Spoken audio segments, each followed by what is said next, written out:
sometimes people get so comforted by that relationship, they have a hard time stepping, taking the steps themselves and becoming less dependent on that relationship. Have you helped them move beyond? That's true. I think that's really true. What I tell people is that I understand this kind of healing as the willingness to enter into a dependency for the sake of independence. That is, Winnicott's idea of the original alone together. And in this developmental stage where you never really got the chance of being deeply seen and accepted as you are, when you find someone who sees you and accepts you as you are, you're inclined to like that your oxygen supply. Right.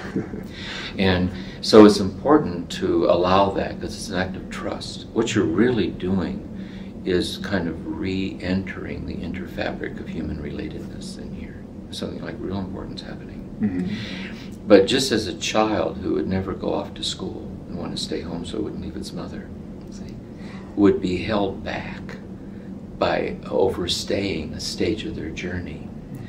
If the thing is, I don't think you're attributing too much to what happens when we're together.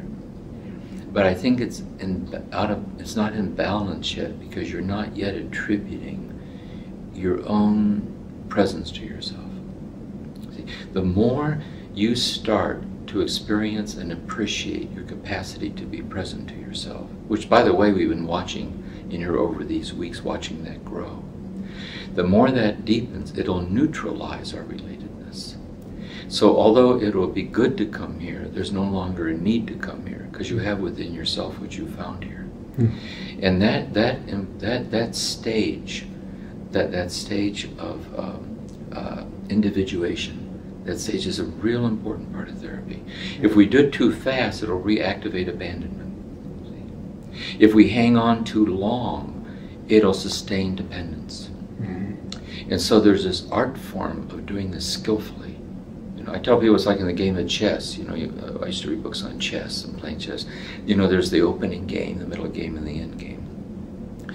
And so if you don't know how to checkmate, you don't know how to end it. And at the very end, it gets kind of ambivalent. There isn't any clear marker. It's almost a spiritual, it's almost like an inner thing to try. And then I tell people also, let's end gently. Like, why don't we try then every other week, see what that's like. Mm-hmm. And then after a few weeks, let's go once a month. Mm-hmm. Then once a month, let's set a time for 3 months. You can cancel if you want to. And knowing if you need to call and come in, you can. So let's don't make any fast moves.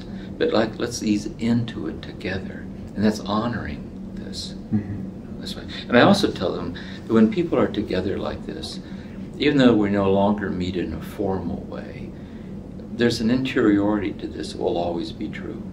That what matters most never ends, really. It never ends. And I say to the people, it's really good that we can talk like this. We have to both be careful to remember why we're here. We're talking like this to keep shedding light on your problem. We need to be like lovingly disciplined to keep the focus on the healing, which is what makes it safe to keep coming here. So we need to keep letting the relatedness be in the service of the hurting place for the healing of it, to bring it into relatedness.